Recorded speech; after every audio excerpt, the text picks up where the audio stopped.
Follow me on Twitter at ShipMyMoney DFS. 10-game slate turned into 9-game slate today, starting at 1:10 p.m. Eastern. Going to walk through each game, game by game, talking plays, ownership, my optimal percentages, all of that. As usual, I did not build lineups yet because we are waiting on so many lineups, but I do have current rates that I think players are optimal at, so I can talk about that, compare it to ownership, etc. So going to go game by game as usual. Decided to do a show on Saturday. You guys turned out last Saturday, so figured I would run it back. Don't forget to hit the thumbs up button, subscribe to the channel, all that stuff. Definitely makes it easier to do shows, and especially on Saturdays, me more willing to do it. So as usual, also going to use the Run the Sims projections. That is what you see on the screen. They are publicly available. If you want to use them, the link is in the description below. Highly recommend signing up. You get Discord access as well. That includes talking to Utical, Brick75, Nerdy Tenor, myself. We're all hanging out in there. We now have, as you can see on the screen, also a notes section for Yuta and I to put our thoughts if we think anything is interesting on the slate. So that'll be in here. And as I've mentioned before, these are the projections that we put together with the idea of just taking Yuta's knowledge, the things that he thinks are important, the things that he uses for his lineup, and finding a way to get them into a spreadsheet, quantify everything, and get everything to look the way that he, it looks for him in his stuff. A lot of it is stuff that I've talked about on shows for years as well, accessing a lot of the most recent data, paying attention to changes that pitchers are making in real time. All of that stuff is baked in. So really excited to be using these and that these are available. Highly recommend checking them out. As you can see, they are fully detailed as well, so you can use them for prop betting. We will also have prop betting tools coming in the near-ish future. But for now, you obviously can just see how players are projected in a detailed sense. So check these out. Link is in the description below. Starting with the Tigers, taking on Baltimore in Detroit. For the Tigers, it is Casey Mize. For the Orioles, it is Brandon Young making his second major league start. He was a bit shaky at the beginning against Cincinnati in his debut, settled in pretty nicely, ended up having a decent start, put up really good numbers at AAA. I'm actually, as an Orioles fan, interested to see what he ends up being.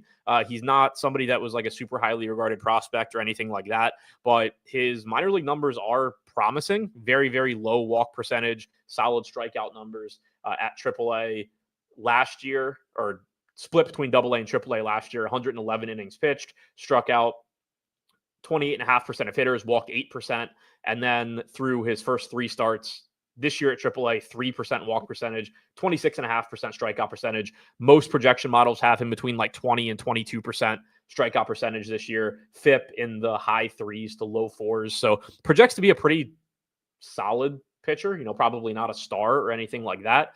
But he is only $5,800 here going up against the Tigers. This is an offense that has quality hitters. They certainly have some upside, but they do have strikeouts as well. Active roster against right-handed pitching since the start of last season. 5th highest strikeout percentage, tied for 4th highest with the Angels at 24.3%. So there is some upside here for Young. He's projected for 4% ownership.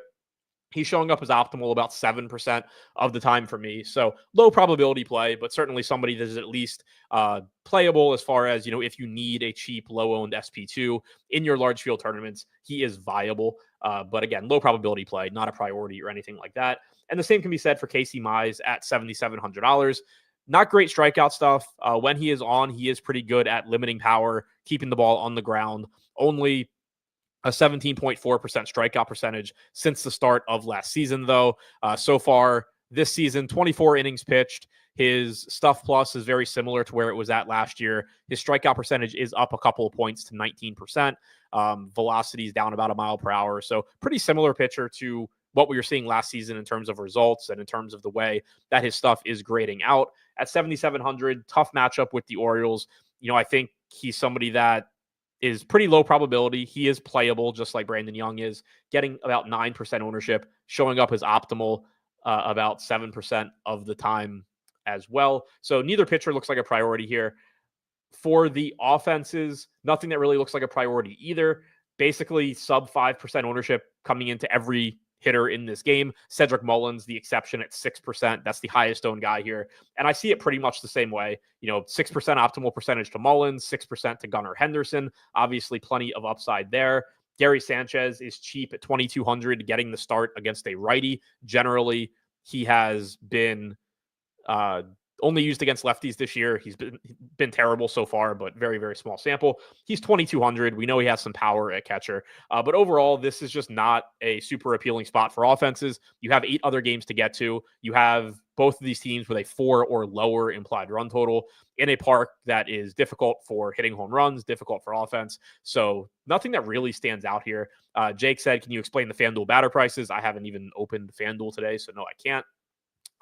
Yeah, Josh, you can stop blowing up my DMs. I'm busy. I work sometimes. Boston taking on Cleveland in Cleveland. This was a game that I really liked yesterday, and I like a lot less, I think, today. Yesterday, you had like a 4.8, I think, implied run total for Boston, like 4.5 for Cleveland in this same pitching matchup. Today, it's 4.4 for Boston, 4.1 for Cleveland. Just a change in the weather. It is cold. The wind is blowing in. So this is a park that, as I mentioned yesterday, did start playing up left-handed power significantly last year because of a change in design. But the weather is going to help mitigate that here. Tanner Houck's actually showing up as optimal about 10% of the time for me at 4% ownership. Ben Lively showing up as optimal 8% of the time at 5% ownership. So still no clear-cut priorities here. But I do think it's interesting that Tanner Houck's projected for less ownership than Casey Mize at $300 less. But I actually have him showing up as optimal more often. If we pull up the... What the hell? Got confused by why our games are in a weird order. But if we pull up the ownership or the actual projections rather, we can see that we have Houck projected about 1.5 or 1/10 of a point higher than Mize. So projected very similarly, basically similar range of outcomes, very similar strikeout projections, but lower ownership and the $300 price difference. I think Houck looks a little bit better. So we'll be curious to see if that ownership holds or not. But if it does, I'm going to prefer Houck by a slight margin to Casey Mize. Ben Lively at 6,100. I think very, very similar to Brandon Young. Same type of play where if you need to pay down, if you just need a low-owned cheap guy, he's fine, but he's not somebody you should be going out of your way to get to. I don't really care what the weather looks like. It's still Ben Lively against the Red Sox. But the big difference compared to yesterday is just that the bats don't look nearly as appealing. My screen froze, the SaberSim screen, so I can't see exactly where my optimal percentages look right now. But Jarren Duran, Rafael Devers, still going to be plays that look fine. The park does still play up left-handed power in general, but they aren't going to look as good as they did yesterday. Same thing for Jose Ramirez, Steven Kwan, Jarren Duran getting 8% ownership, about a 10% chance of being optimal for me. Devers getting 6% with an 8% chance of being optimal. So just a relatively low probability game. I do still think that the Red Sox in general look a little bit better than their ownership from an optimal standpoint, but nowhere near as much as I liked them yesterday. Again, I do think Duran and Devers would be the biggest priorities here, your left-handed power bats in Cleveland, but the weather will help mitigate that. Angels taking on the Twins in Minnesota, and again, my SaberSim screen is frozen, so gonna just be relying on the projections for right now. But flipping over to that game, we have Yusei Kikuchi going for the Angels, Simeon Woods-Richardson going for the Twins. Pretty solid projection here for Kikuchi at 8,100, just shy of 16 DraftKings points. And then Woods-Richardson coming in at 6,600, just shy of 14 DraftKings points. Kikuchi clearly the better strikeout upside. 27% strikeout percentage since the start of last season, getting 15% ownership here, showing up as optimal 17% of the time for me. Woods-Richardson getting 11% ownership, showing up as optimal 11% of the time at 6,600. We know that this Angels lineup does have some power. We've certainly seen some good games from them early this season. Anytime Mike Trout and Taylor Ward are actually healthy, the lineup is going to be decent. But they do still have, a modest 4.3 implied run total. They do still have strikeouts in their lineup. I mentioned a minute ago that since the start of last season, they are tied for 4th with Detroit in strikeout percentage against right-handed pitching. And it is a good park for pitching as well. So as far as paydown options go, I do think Woods-Richardson looks decent.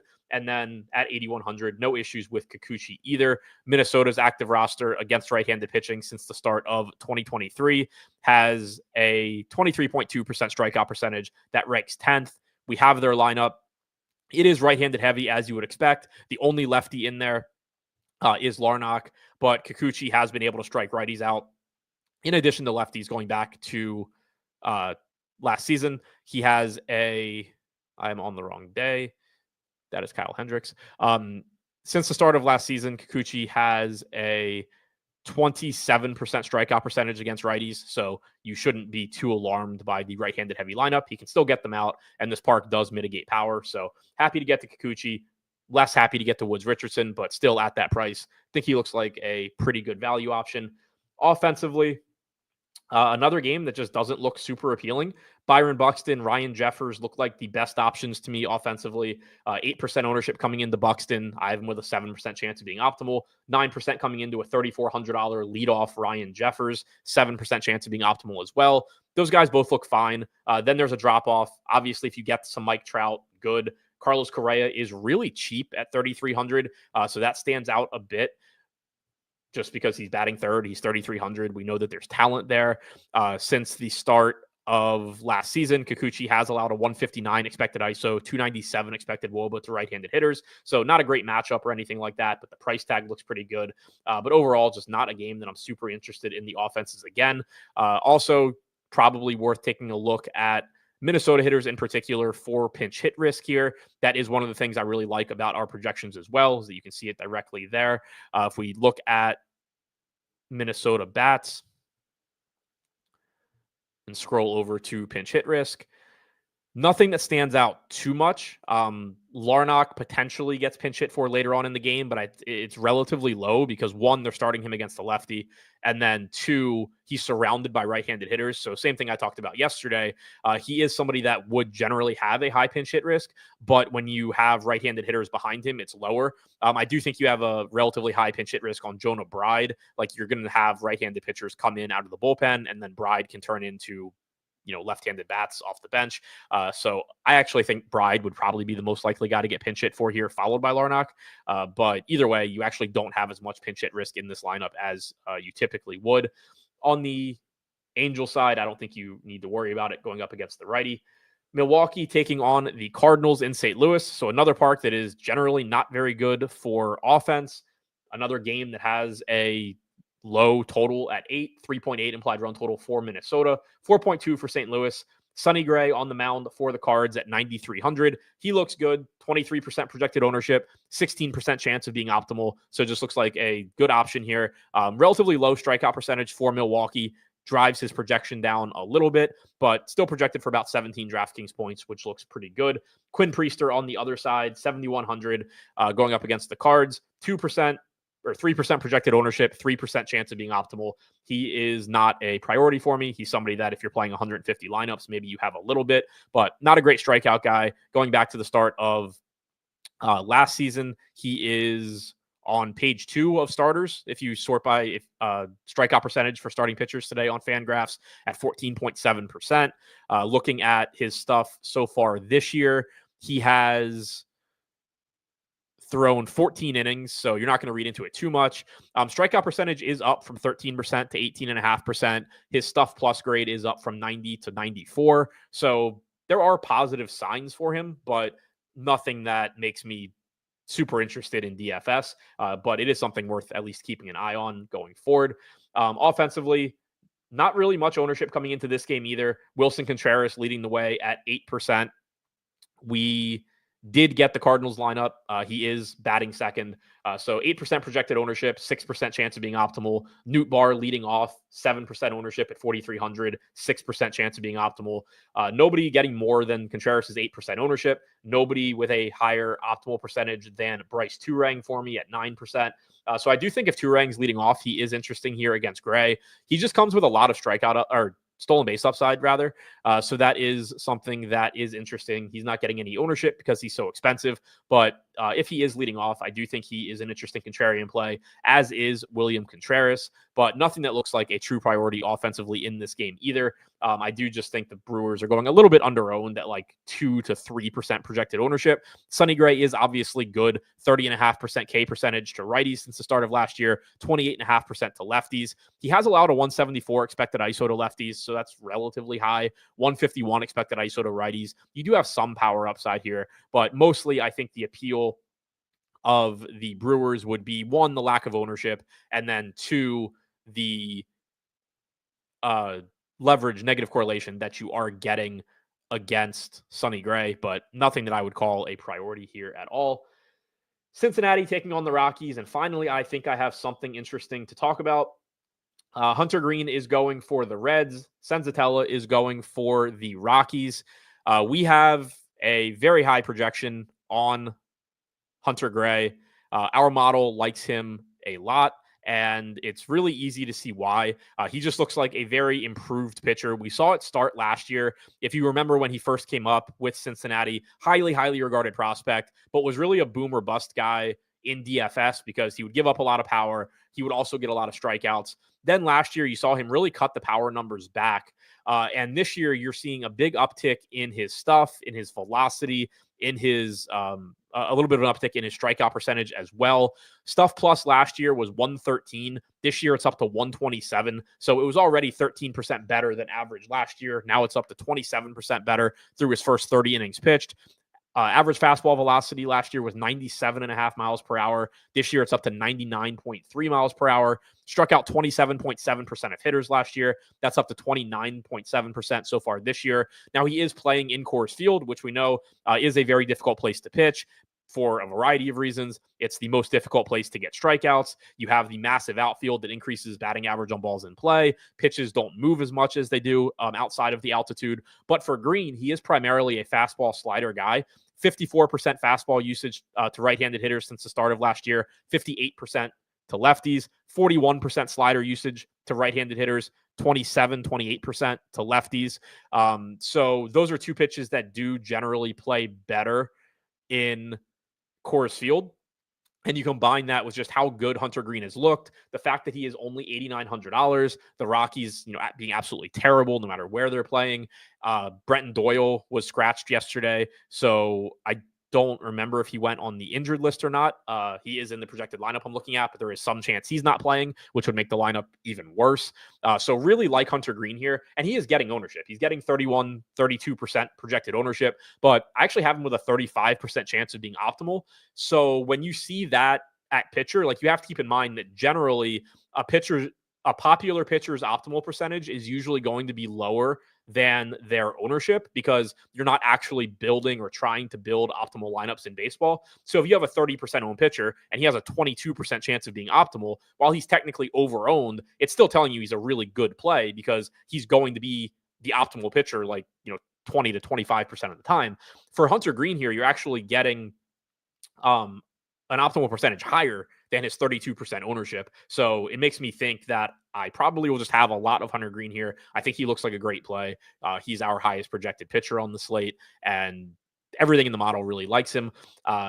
Same outcome, but I think different inputs, better inputs than your model, Josh. Doyle pinch hit yesterday, apparently, so I wasn't paying attention to that. But even if he's in the lineup, nothing changes here. He's projected to be in.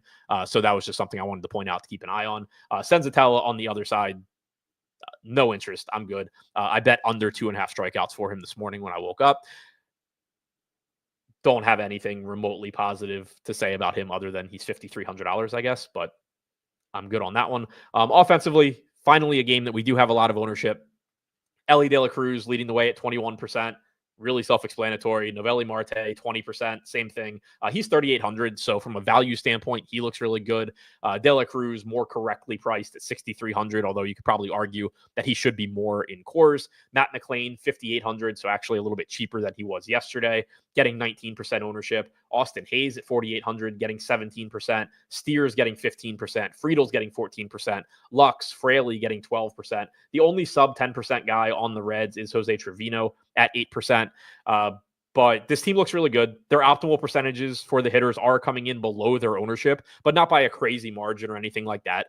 15% chance of being optimal for De La Cruz, 11% for Marte, 15% for McLain, 13 on Steer, 10 on Friedel, 10 on Hayes, 8 on Fraley, 6 on Trevino. So across the board, just a couple of percentage points lower in optimal percentage than ownership. And like I was just saying when talking about the pitchers, that doesn't mean they're bad plays. You can make plenty of good lineups that have the Reds.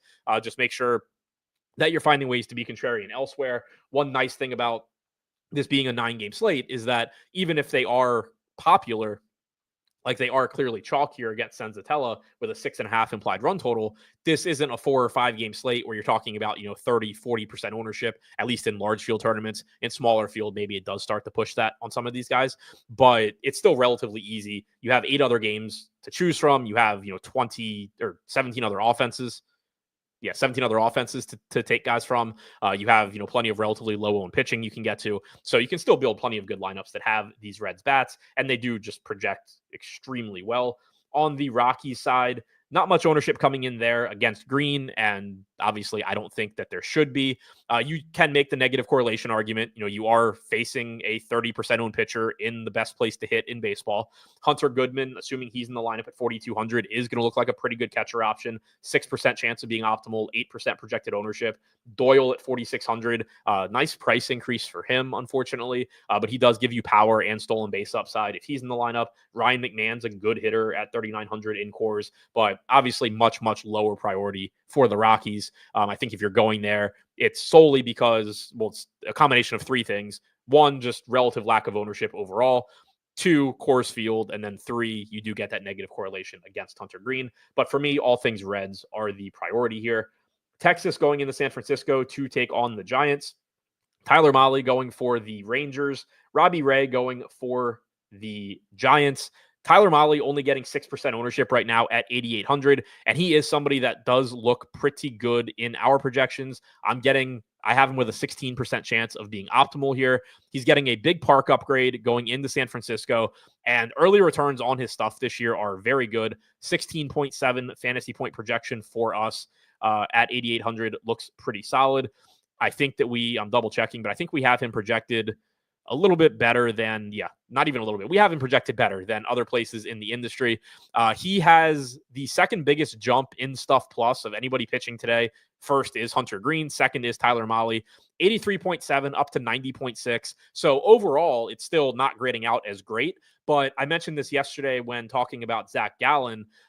You don't necessarily want to just look at the value. Like, you want to keep baseline numbers in mind also, because there are some biases in Stuff Plus metrics that can be deceiving. So you do want to keep that in mind. Tyler Mahle, fastball splitter primarily this year, throwing a slider as well. Splitters, I think to some extent, get penalized in Stuff Plus. Changeups, I know do.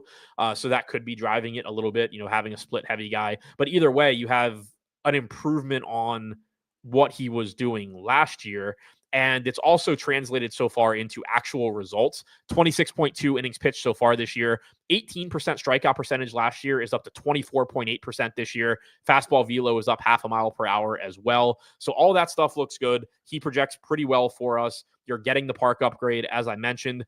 His matchups this year haven't been super easy either. He's started 5 games. He's faced the Red Sox, the Rays, the Cubs, the Angels, and the Dodgers.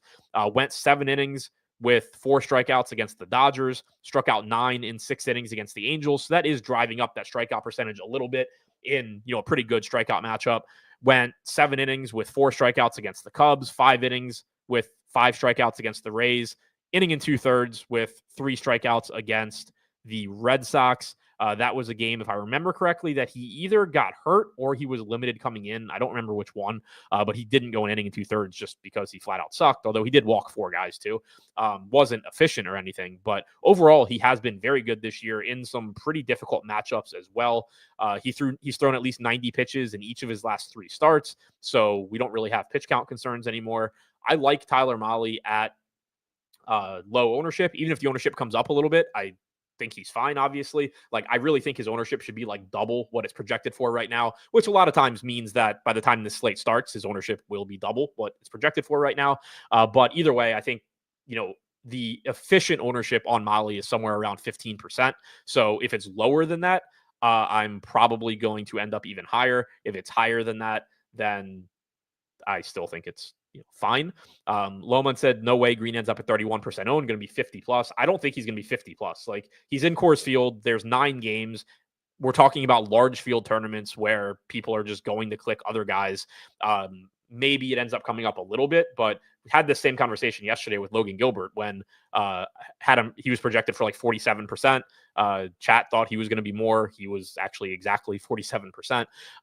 You just, in large field tournaments, you're talking about tens of thousands of entries, and it's just going to naturally dilute ownership. I would be shocked if Hunter Green is greater than 50% owned in cores in the DraftKings flagship. In small field on DraftKings, especially as you get in higher stakes, yeah, I don't disagree with that at all.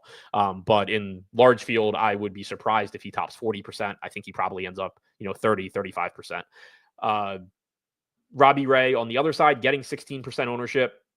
16% chance of being optimal, 7,600. Cheap price tag, better matchup than usual since the Rangers are missing Corey Seager. Talked about that yesterday with Verlander.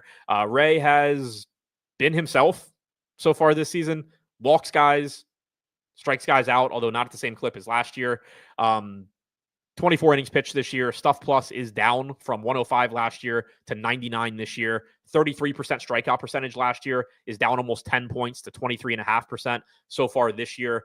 Probably turns things around sooner than later. We do have a pretty long track record of Ray just being a high strikeout, high walk pitcher, but really has not been very good through 5 starts this year. He's gone 6 innings once. He has thrown at least 90 pitches in 3 straight. He's just not efficient at all. He walks too many guys. He strikes guys out, which obviously is good for fantasy points, but bad for efficiency. So at 7,600 in an okay spot here against the Rangers, I think, 15, 16% ownership is pretty much where he should be. Mets taking on the Nats in Washington, 5.8 implied run total for the Mets, 4.2. Oh, forgot bats, sorry, in the Texas game. So I'll go back to that. We're back to kind of what we were seeing at the beginning of the show in those first handful of games, I think. 8% projected ownership to Wyatt Langford at 4,900 is the highest owned hitter in this game. Kevin Pillar projected to lead off at 2,500 is second at 7%. They both look fine. 9% chance of being optimal for Langford, 6% for Pillar. I do think $3,200 Marcus Semien is somewhat interesting. 5% projected ownership, 7% chance of being optimal. The park does suck for power, obviously. The matchup against Ray is enigmatic, I think would be the word there. But he does give up some power. And again, his stuff hasn't looked as good this year. 166 expected ISO to righty since the start of last year. 330 total pitches thrown to righty so far this year. 242 expected ISO. 194 actual ISO allowed. So again, the stuff not being as good does lead to more expected power. And Semien at 3,200 is just really cheap for the power and stolen base upside that he has. Langford, same thing at 4,900. Not too cheap, just potentially, pretty good spot for him. But overall, nothing that really looks like a priority offensively in this one. I am more interested in the Rangers side than the Giants side because of the fact that Ray's stuff does seem to have dropped off so far, and he is giving up some power. You're getting not much ownership coming into anything else on Texas other than, the guys that I talked about. Josh Young getting 5% ownership as well. So I do think they make a kind of interesting contrarian stack. You get some negative correlation against 15% owned Robbie Ray as well. Now we get to the Mets taking on the Nats in DC. Devin Scott said Semien can hit this year, ? I mean, it's a month into the season. I couldn't tell you what anybody's actually done offensively this year, but it is baked into our projections. We do have, as part of our hitter projections, a rolling average of how they've been hitting the ball. That does impact things a bit. So the fact that it is incorporated into me thinking that Semien is a little bit underowned here. If this were a previous season where, he were just raking, he 1 wouldn't be 3,200, 2 wouldn't be 5% owned, and 3 would have an optimal percentage higher than 6 or 7%, whatever I said it was. Clay Holmes taking on Brad Lord here. Holmes getting 12% ownership at 7,800, have him with an 8% chance of being optimal. So you can throw him in that bucket with Casey Mize, with whoever, there was somebody else. I don't remember. Drawing a blank, but Brandon Young, Casey Mize, Tanner Houck, Ben Lively. Houck was the other one I was trying to think of. In that price range, that 7,500 to 8K price range with Houck, with Mize, just looks pretty similar here in his first season as a starter. 30% strikeout percentage as a starter. So there's that. His stuff has held so far in his move from the bullpen. So that's good. He is not showing up on my sheet that I have in front of me for changes from last year because of him being a reliever last year. But walk percentage is high this year. Strikeout percentage is high. I do think that there is a ceiling for him for sure. I think he's a perfectly fine SP2. Like I said, 12% ownership, 8% chance of being optimal. Brad Lord, no interest there. 6,300 going up against the Mets. Don't need it. Mets are going to look pretty good here, and they are going to get ownership. They are the most popular team we've seen other than the Reds. 14% projected ownership to Lindor, 15% to Soto, 13% to Alonso, Alvarez, 11 to Nimmo and Vientos and McNeil, sub 10% to Jesse Winker, Tyrone Taylor. Just a good spot for them. Like I said, almost a 6 implied run total in Nats Park is a really high run total. They have a lot of power in their lineup. They are pretty reasonably priced too. Soto, Lindor, Alonso, all between 5K and 5,500. But then it drops off 3K Francisco Alvarez, 3,900 Brandon Nimmo, 3,500 Vientos. All of that looks very good. Small sample size on Brad Lord, 117 expected ISO allowed to lefties, sub 100 to righties, but he's only thrown 106 pitches to righties, 113 to lefties. So nothing really to read into there. They're just going to project as a very good offense here. If we sort by home run projections, Pete Alonso, Juan Soto really stand out. We can check stolen base projections as well. Wrong game. There you get nothing really standing out from the Mets side. Francisco Lindor with the highest stolen base projection, but you can see the power numbers over here for the Mets look pretty good.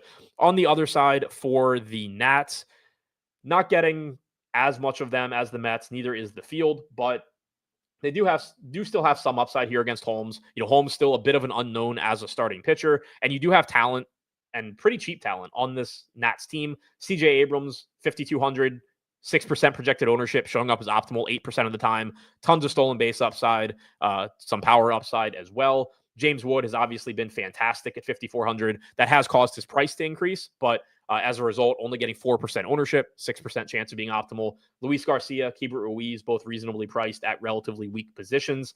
Nathaniel Lowe, deeper position at first base, but pretty cheap, getting 4% ownership. Dylan Cruz getting 3% ownership at 3,400. So the Nats are a low probability stack, but I think there is some upside for him just given the talent and salaries. Arcathels has said this game looks good after a small delay to you, ? It looks fine. I don't have any real concerns. Looks like at worst late start, and that's not even super likely.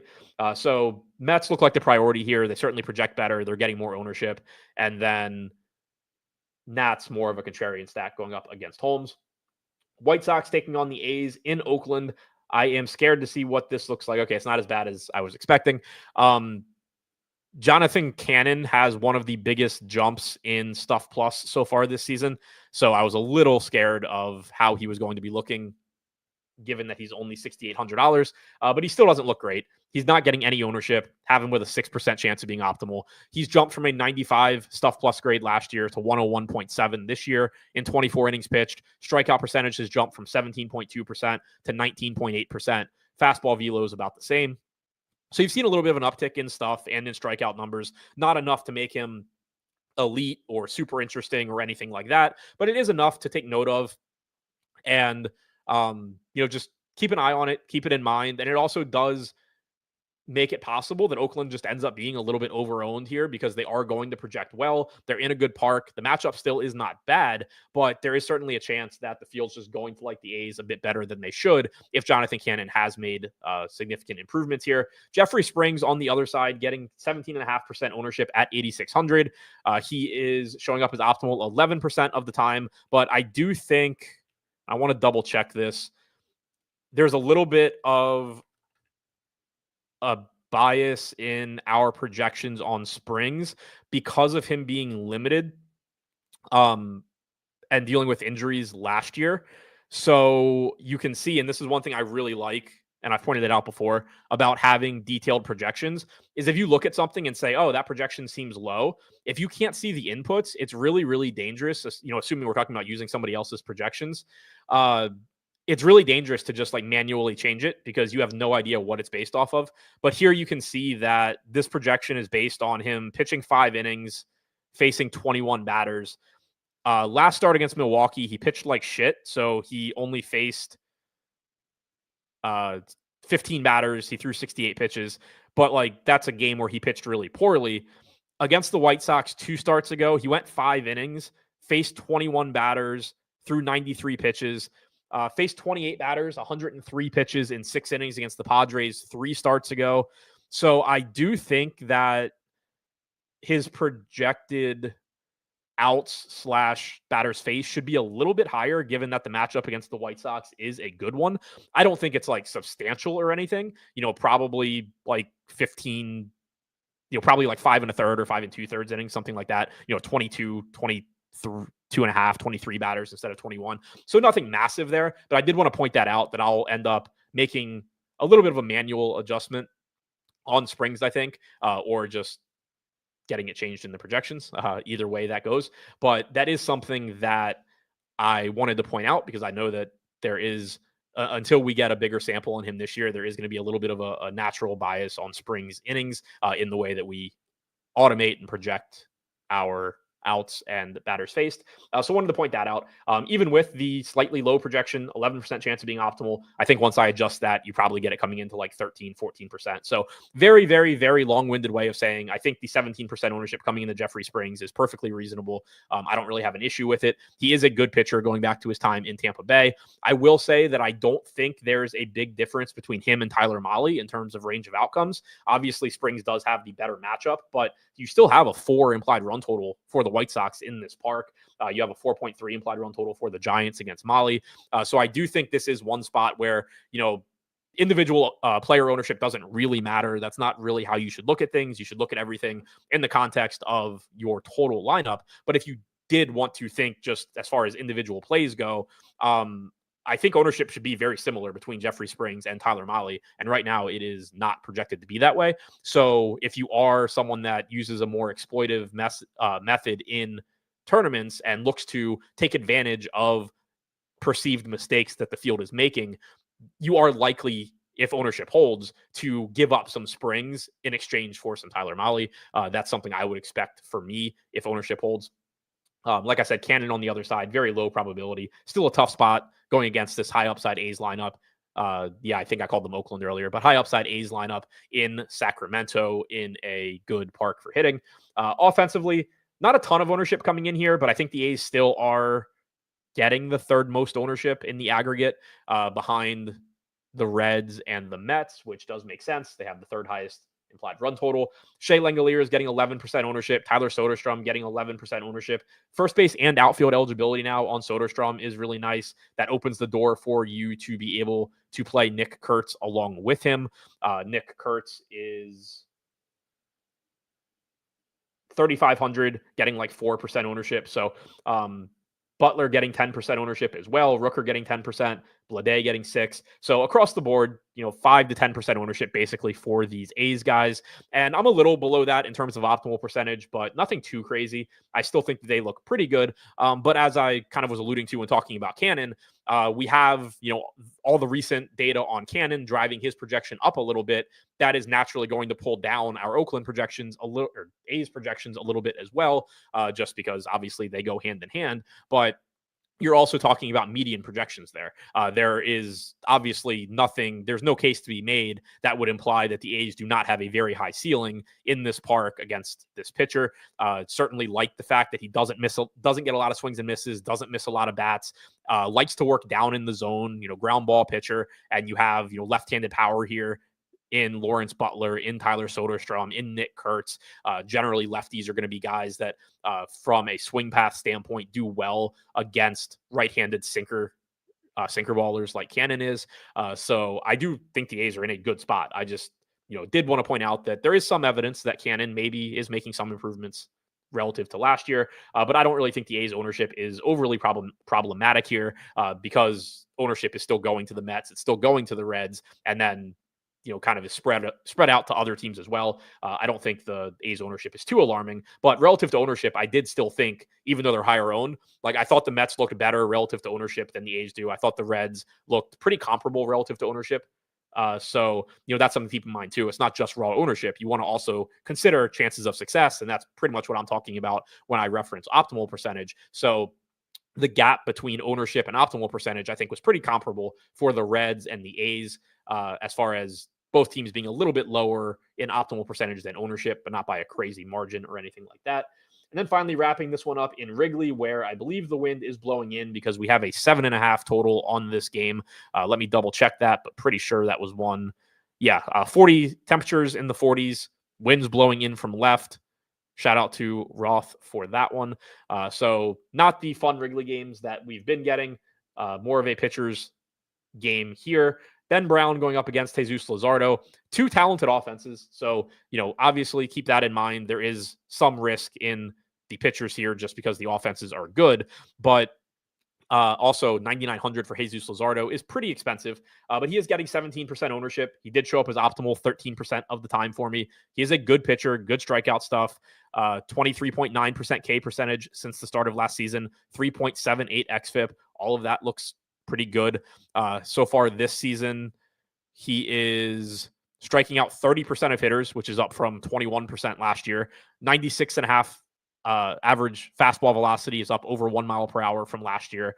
101 stuff plus grade is up about 2 points from last year. So stuff looks better. Velo looks better. Strikeout percentage has skyrocketed. Probably comes back down to earth at least a little bit, but have to be happy with what we've seen from Luzardo so far this year. Ben Brown getting 20% ownership at 7,500, 14% chance of being optimal. So I think he is more likely to be optimal than Casey Mize, than Tanner Houck, similar to Tyler Mahle, who's getting a lot less ownership. But I don't think he is necessarily twice as likely to be optimal compared to like Houck and Mize, whereas he is getting double the ownership. So another situation where if you are playing exploitatively in large field tournaments, you probably are going to be looking to turn some Ben Brown into, Mize, Houck, Mahle in particular. But certainly still a good play on his own. He has good strikeout stuff. 26.4% K percentage as a starter since the start of last season, 3.97 xFIP, 10% walk percentage is elevated, 1.09 home runs allowed per 9. And again, does have, a tough matchup here against the Phillies. This is a good offense. They do have a 4 implied run total despite the weather. So there is risk, but the price tag looks good. The stuff is good. He's a good pitcher, at least from an upside standpoint. So both of these guys look like solid, secondary pitching options here, getting 15 to 20% ownership. Offensively, rinse and repeat everything that I've said about like almost every game on this slate. It's like a 5 to 10% owned team, although I guess here it's actually a little bit lower because of the weather. Bryson Stott, 6% ownership. Bryce Harper, 5%, are the two highest owned guys in this game. Other than that, everybody is 3% or lower. Now, maybe that ends up being a little bit higher. It can be tough. When you're talking about these really low ownership projections, you can miss a little bit. Like people just want to click Kyle Tucker. People want to click Kyle Schwarber, Bryce Harper, Trey Turner, guys like that. So a lot of times you'll get a 2-3% ownership projection and it'll actually be like 5. But the point being, this is going to be a low owned game for two very talented offenses. Einsteinium said Cubs are inevitable. Yeah, this team is just raked all season long, kind of regardless of the environment or the situation. So if you want to get to either offense, I think that's fine. The Phillies are showing up a little bit better for me. JT Realmuto with a 10% chance of being optimal at catcher. Trey Turner at 9%. Stott at 8%. Harper at 6%. Kepler at 5%. So I think the Phillies are going under-owned here. I do think they're a pretty solid contrarian stack. The Cubs probably going a little bit under-owned as well, but not looking quite as good as the Phillies, which isn't surprising given that Luzardo is probably a better pitcher than Brown. The Phillies do have the higher implied run total. But one thing to keep in mind is, the run totals in this game are low. Phillies coming in at about 4. But outside of the A's, the Mets, and the Reds, no team on this slate has an implied run total above 4.5. And you're talking about median projections when you start splitting hairs like that between 4, 4.5. All of these teams look very, very similar, and that's reflected in the ownership as well. You do want to keep in mind that the wind blowing in does mitigate home run upside here to some extent, but you still just have so many good hitters in this game that ceilings are still high, even though median projections are not super appealing because of the weather. So I still think you can get to this game in tournaments, particularly the Phillies looking pretty good. Jorge said favorite contrarian stack and pitcher. Favorite contrarian pitcher right now is Tyler Mahle. Maybe that ownership comes up, but like I said, if he's projected for like 6% ownership, it would be him. Yeah, not even really a question there. Favorite contrarian stack. I mean, every team is basically like the same owned outside of the Mets, the Reds, and to some extent the A's.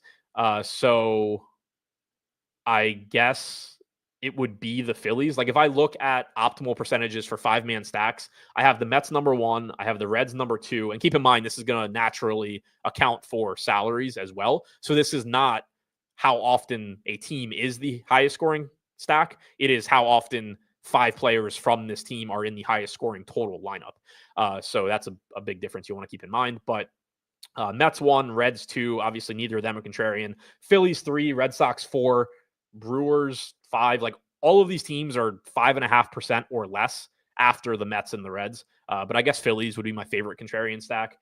There was another team that I kind of liked that I'm blanking on as a contrarian stack. Kind of like Texas as a contrarian stack. Park sucks, but like most of these parks suck. But yeah, as far as 5-mans goes, that's where it's at. If you look at 4-mans, it's Mets and Reds on top, Boston, Philly, Texas, all stack types. It's Mets, Reds, Red Sox, Rangers, Phillies.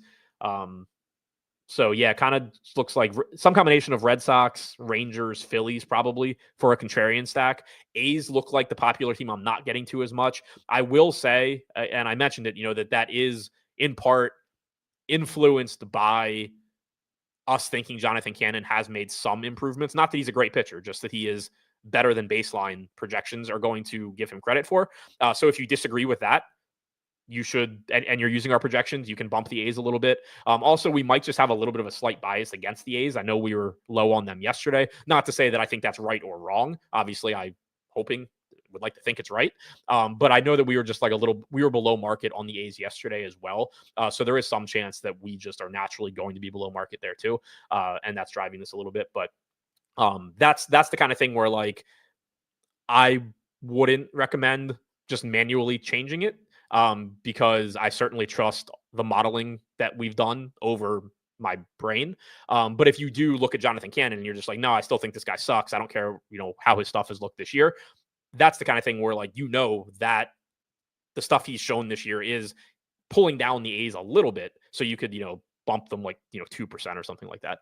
But yeah, that one stands out as interesting. Yeah, I mean, the A's have talent. They have since last year. Like they've been a fun team to stack since last year. They strike out a lot. So taking good pitchers against them is somewhat appealing. But this is a team that has power, and now they're playing in a park that actually is conducive to hitting, unlike the Coliseum. Rooker has power, Butler has power, Langelier, Soderstrom, Kurtz. These guys can all hit. Jacob Wilson doesn't have a ton of power, but the dude never strikes out, puts the ball in play. He's, as far as, floors go when it comes to hitting, that's about as high as you're going to get. So it's a high upside offense, no doubt about it. But that wraps this one up. Thank you for checking out the show. Don't forget to hit the thumbs up button, subscribe to the channel. Helps out a lot. Makes me more willing to do these on Saturdays as well. So thanks again. Good luck on your lineups. Have a good rest of your weekend, and I'll see you back here on Monday.